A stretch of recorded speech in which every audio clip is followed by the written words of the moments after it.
What is going on, everybody? It is your boy, Matt Stingray. Thanks for checking in to the Rock the Watch channel. Guys, today we're going to do the full review of the Seiko SRPC07 Samurai. So let's just take a quick gander at this watch before we get into the specs and features. Guys, this is I have to say it right now, an awesome dive watch from Seiko. I am digging the orange dial. I mean, look at it. It's a little bit thick, but you know, a lot of watches are that thick. I mean, it's not too bad. I'm digging the industrial style case of this. It seems like Zelos got a lot of maybe inspiration from this style of watch. I know that everybody's not a fan of this because of, you know, some of the specs and issues, and maybe they just don't like the styling, but man, I like this watch. I wear it quite a lot. So let's get into the specs and features of this watch. This watch has a 44 millimeter case diameter. I know you're like, oh, that's huge. It does not wear that big. If you have, I would have to say, let me preface that with, you have a 7-inch wrist and up, it does not wear that big. And if you have one smaller than that, man, forget that. Rock that sucker, because that's what you gotta do. You gotta rock watches. Okay, so it is 13 millimeters thick, 48 millimeter lug to lug, and as you can see, the lugs are drilled. Very cool. All right, it has a 22 millimeter lug width. It is powered by the Seiko 4R35 automatic movement, which has a 41-hour power reserve. It has 120 click, 120 click unidirectional dive time bezel. And it's one of my only complaints about this watch. There's only a few, but that's one. It's got just a standard. If you felt any Seiko bezel, to me, they feel just like meh, like mushy. They're not very positive clicks. They just kind of mush. They'll stay there, but good, you know, but they just don't feel positive, and there's not a lot of traction on this bezel either.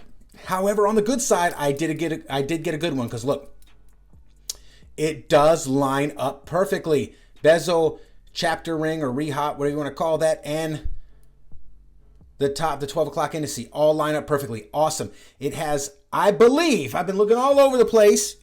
Real tough to find the specs of this, but I believe this is an aluminum bezel insert that is 2 colors. As you can see, it's orange up to the 15-minute mark, which is very cool. Lume pip at the 12. All right, as you can see, mentioned before, it is an orange dial. You have a date complication at the 3 o'clock. All the indices, applied indices, are loomed with Seiko LumiBrite, which is awesome, and you're going to see a lume shot later, and it's going to blow you away. Obviously, hour hand, minute markers all the way around the outside of the dial on the chapter ring. Seiko at the 12 o'clock. The Prospex X automatic divers 200 meters. And that is its water resistance. 200 meters of water resistance. It has a screwed down 3 o'clock non-sign crown with some very nice crown guards. And I like the way to appreciate them, you got to look at it like this. Look at how they cut in like that right there, so you can get a good grip. And you really can get a good grip on this crown. You can get a nice good grip, screw it down, locks in positively, and I'm digging the way they did that. Very nice brushing on the sides of the case there. I don't think there's any, there's a tiny bit of polishing right between there, in between those two lugs right there. But I'm digging that, man. Very nice polishing, very nice finishing on this watch. Okay. Bracelet's 22 millimeters at the top. All right. Tapering down to 20 millimeters at the bottom to a very strange diver's extension, and we will talk about that later. Also, the ends of the bracelet, as you can see, everything's brushed, but the ends are polished. There are little tiny polished like facets in between each link, which is kind of cool. This is held together by the pane in the rear end pin and collar system. Comes down to the double deployment pressed clasp with the security fold over. That is signed Seiko and executed pretty well, but it is a lower end clasp. However, this bracelet, guys, is better than most of the Seiko watches you will get in the $100, $200 price range. It is not pressed like a lot of those cases. All right, where were we? Screw down case back. Screw down case back with the, let's turn it this way, with the information on it. Let's see if we can pick it up there. It says 4R35, which is the movement Japan Air Diver 200 meter Seiko. And it's got the X there, and that's probably a serial number. Stainless steel on the right, and there is the wave. Look familiar? The wave. That's the Kanagawa wave right there. The Great Wave. Okay. Now, what do I like about this watch? Well, almost forgot to mention, it does have Seiko's Hardlex crystal. It is not sapphire crystal.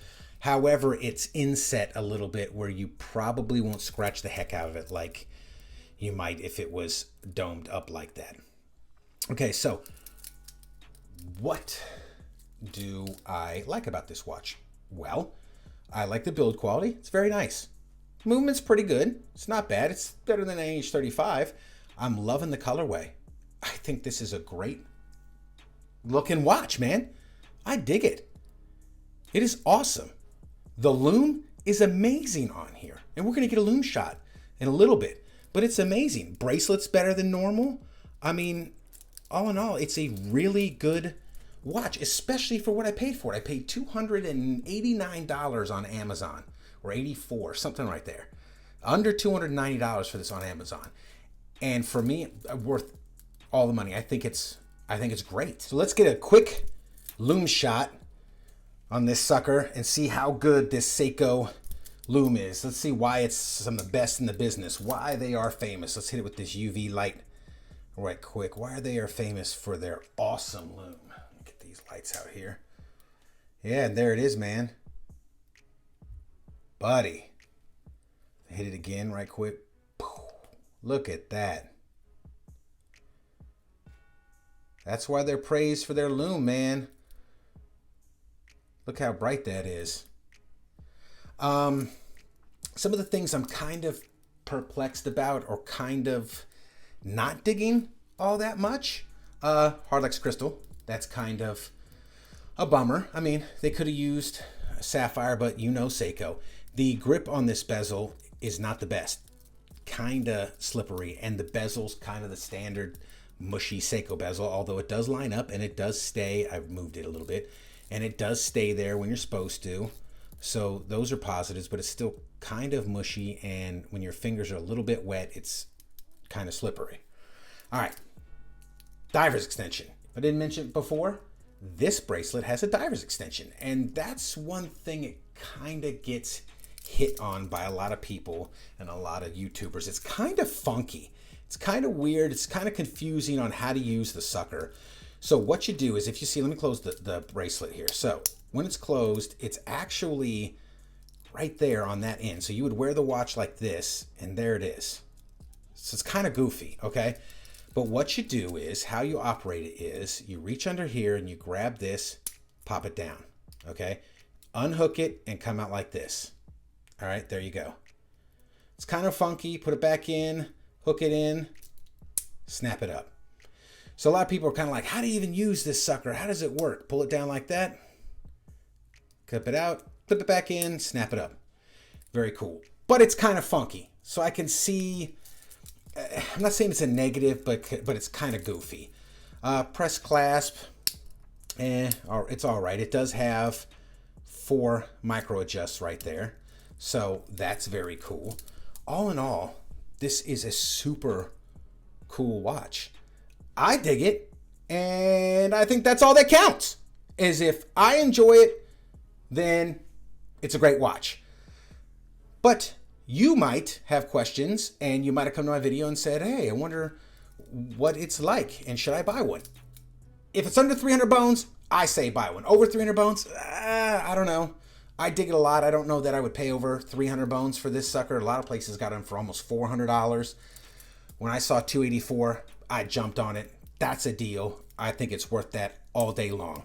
So let's see what it looks like on the wrist. But before we do that, quick wrist watch check. What am I rocking today? Today I'm rocking the San Martin SN018 chronograph with the Panda dial. Did a full review of this watch. I'll put a link to that down below in the description. It's pretty awesome.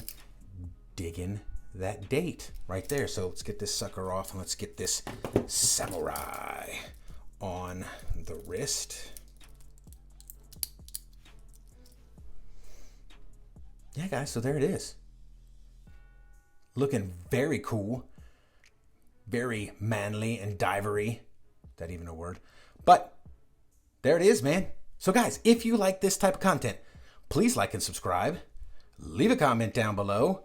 And as always, rock that watch.